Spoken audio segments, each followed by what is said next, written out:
Hey everybody, welcome back to episode 5 of the After Hours SEO podcast. I'm your host, Pat, and this is my good friend, Lawrence. What's up?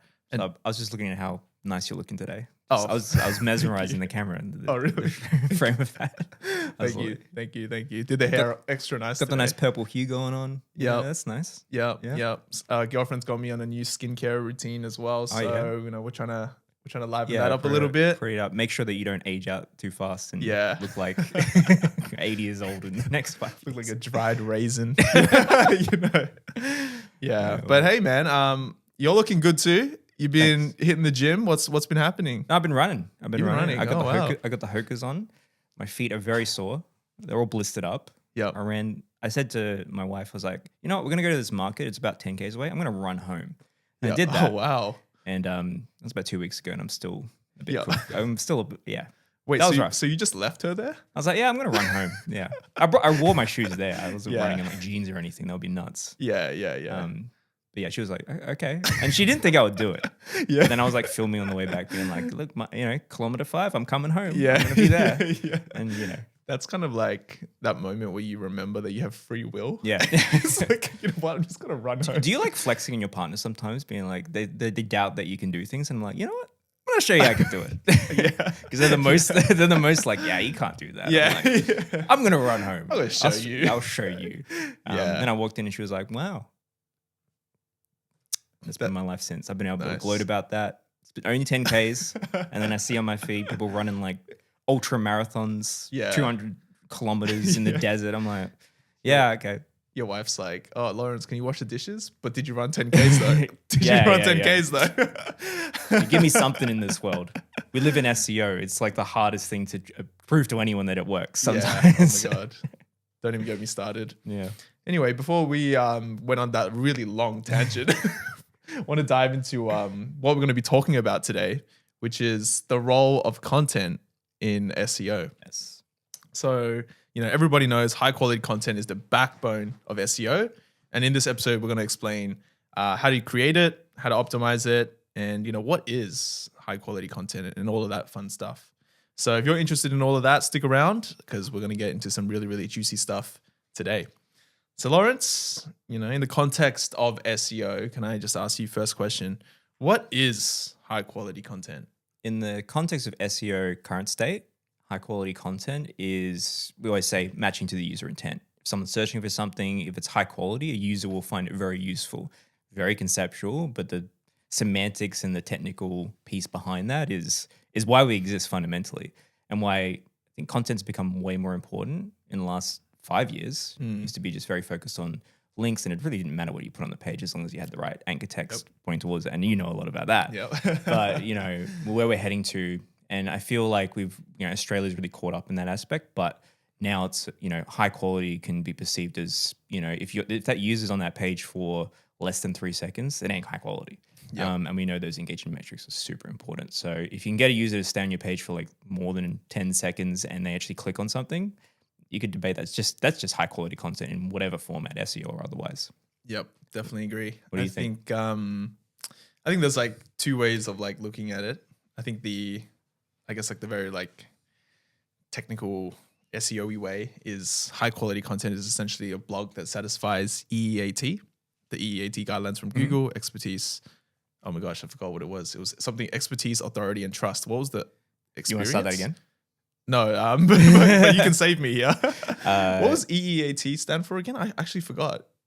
You're smoothing out. I'm smoothing out. My brain's getting smooth right now.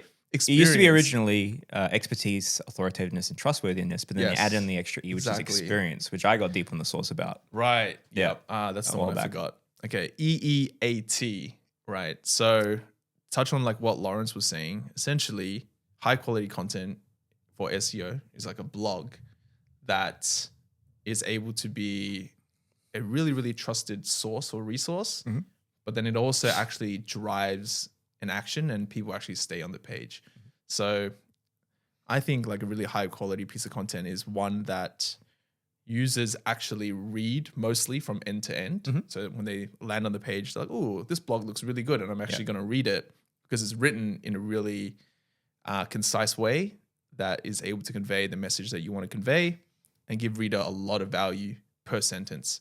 I think that's where a lot of people go Per wrong with sentence. blogs. Per sentence is there's so much fluff in the content, and sometimes like you're reading a blog and you're like, get to the point already. Good blogs get to the point really, really fast, really, really well, and they're able to do that throughout the entire blog. So you feel like you're getting so much value per sentence. I think it's a really important, factor. I think number 2 is that it has to be really well researched. Like, when you look at a blog that has lots of great hyperlinks to credible real sources that back up what they're saying, I think that's super important as well, to add credibility to the actual blog to make it believable. So it's not just AI spun like crap. And then I think number 3 is it needs to then convince someone to take a specific action, or has to influence their behavior in some way. So I think going back to the last episode with like Sam Penny, how we spoke about how it's important to have multiple interactions with someone or a brand before someone becomes comfortable enough to make a purchase or to trust that brand.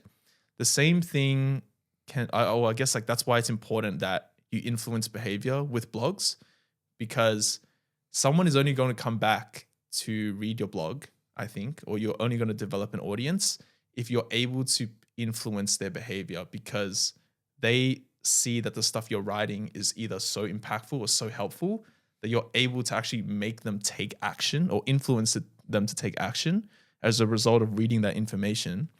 So then they want to come back for more. So truly helpful content is what Google puts out. And Yeah. I think that's what you've perfectly described there. Yeah. And I also like the part, and this made me think about pattern interrupting, right? Mm. Hear a lot about it in video content, but it's the same thing as you're scrolling through a blog. If you're getting a template or something to click on that's relevant to your experience or what you want to look for in that content, whether it's, what is accounting software, if you're getting links to something and then you travel to that next page, that's really useful. But before, you could just have a what is accounting page and pretty much rank for it and not have anything that useful on the page as well. Yeah, exactly. So yeah, it's really interesting to think about. Yeah. I also think talking about what you just spoke about, like taking that next action is a really good, helpful piece of content, will then typically show the user or the reader what the path is. So what's the next step? What do I do? Yeah, what do I do with this?